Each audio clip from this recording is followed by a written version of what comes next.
Malam itu, hujan turun deras di daerah pegunungan terpencil. Yanto, seorang supir truk berpengalaman, sedang mengemudikan kendaraannya yang penuh muatan kayu melintasi jalan sempit dan licin. Jalanan itu terkenal angker di kalangan supir truk. Banyak cerita beredar tentang orang yang hilang tanpa jejak, kendaraan yang tiba-tiba mogok, dan penampakan makhluk-makhluk tak kasat mata. Namun, Yanto tidak terlalu mempedulikan cerita-cerita itu. Baginya, pekerjaan adalah pekerjaan, dan ia harus mengantarkan muatan tepat waktu. Ketika jam menunjukkan pukul 11 malam, Yanto mulai merasa sesuatu yang aneh. Hujan yang semula deras tiba-tiba berhenti seketika, meninggalkan kabut tebal yang menyelimuti jalanan. Suasana terasa sunyi, tak ada suara serangga atau binatang hutan yang biasanya menemani malam. Bahkan, suara mesin truk terdengar lebih pelan, seolah-olah diselimuti sesuatu. Yanto mencoba mengusir kegelisahannya dengan menyalakan radio. Namun, alih-alih mendengar lagu atau siaran berita, yang keluar hanyalah suara statis. Ia memutar tombol frekuensi, tapi hasilnya sama. Yanto menghela napas panjang. Sial, pasti karena daerah ini terpencil, gumamnya sambil mematikan radio. Tiba-tiba, dari kejauhan, Yanto melihat seorang wanita berdiri di pinggir jalan. Wanita itu mengenakan gaun putih panjang, rambutnya hitam terurai, basah kuyup oleh hujan sebelumnya. Ia melambai-lambaikan tangan, meminta tumpangan. Ah, malam-malam begini, ada orang di tengah hutan. Aneh, pikir Yanto. Namun, ia merasa kasihan. Lagi pula, jalan ini jauh dari pemukiman.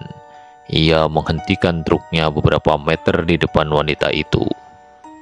"Mbak, mau kemana malam-malam begini?" tanya Yanto sambil membuka jendela. Wanita itu tersenyum samar. "Ke desa di ujung jalan ini, Pak. Boleh ikut menumpang?" Tanpa pikir panjang, Yanto mengangguk. "Naik aja, Mbak, ayo." Wanita itu naik ke kabin truk dan duduk di kursi penumpang. Bau wangi melati segera memenuhi kabin. Yanto merasa merinding, tapi ia mencoba mengabaikannya. "Mbak tinggal di desa mana?" tanya Yanto mencoba mencairkan suasana. "Di dekat hutan ini, Pak," jawab wanita itu dengan suara pelan. Perjalanan dilanjutkan dalam keheningan. Namun, semakin lama, Yanto merasa suasana semakin aneh. Suhu di dalam kabin terasa dingin, bahkan lebih dingin dari udara malam di luar. Bau melati semakin kuat menyengat, membuat Yanto mulai mual. Ia melirik wanita itu dari sudut matanya. Wanita itu duduk diam, tatapannya lurus ke depan, tanpa ekspresi.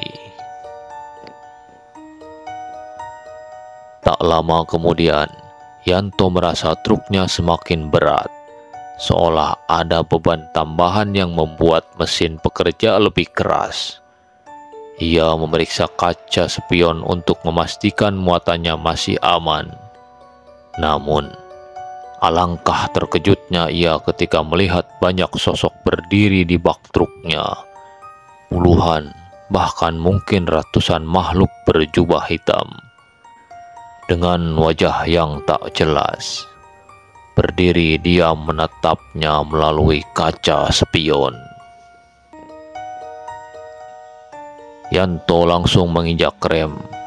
Truk berhenti mendadak. membuat wanita di sebelahnya hampir terjatuh. "Ada apa, Pak?" tanya wanita itu, suaranya tetap tenang. Yanto tidak menjawab.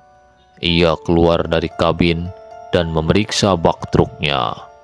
Namun, saat ia melihat ke bak, semuanya kosong. Tak ada siapapun di sana. Dengan tubuh gemetar, Yanto kembali masuk ke kabin. Wanita itu masih duduk di sana, tetapi kali ini ia tersenyum aneh. "Kenapa, Pak? Takut?" tanyanya dengan nada mengejek. Yanto tidak menjawab. Ia langsung mengemudikan truknya, berharap segera keluar dari jalan terkutuk ini. Namun, semakin ia melaju, jalan itu terasa semakin panjang dan tak berujung. Rasa panik mulai menguasai dirinya. "Ini jalan apa sih? Kok gak sampai-sampai?" gumamnya. Wanita itu tertawa pelan. Suaranya terdengar seperti gema di dalam kabin. "Pak, kenapa buru-buru? Perjalanan kita masih panjang," kata wanita itu. Yanto melirik ke arah wanita itu. Kali ini wajah wanita itu berubah. Matanya hitam pekat, kulitnya pucat seperti mayat, dan senyumnya semakin lebar, menampakkan gigi-gigi tajamnya. Dengan ketakutan, Yanto menginjak gas sekuat tenaga. Truk melaju sangat kencang, menembus kabut. Namun, entah kenapa, jalan itu tetap sama. Pohon-pohon yang ia lewati tampak serupa, seolah-olah ia hanya berputar-putar di tempat yang sama.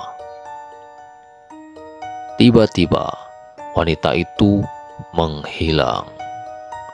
Yanto menoleh ke kursi penumpang, dan kursi itu kosong. Namun, bau melati masih tercium, bahkan semakin kuat. Saat ia mencoba menenangkan diri, terdengar suara ketukan dari arah bak truk. Suara itu perlahan berubah menjadi seperti suara langkah kaki yang bergerak mendekati kabin. Yanto tidak tahan lagi. Ia menghentikan truknya dan meloncat keluar. Namun, saat kakinya menyentuh tanah, ia mendapati dirinya tidak berada di jalan biasa. Ia berada di sebuah tempat terbuka, dikelilingi oleh pepohonan besar yang menjulang tinggi. Tempat itu dipenuhi asap tipis, beraroma melati. Dan di tengah-tengahnya ada sebuah kuburan tua yang penuh dengan nisan tak bernama. "Pak Yanto!" Suara itu memanggil namanya dengan nada melengking.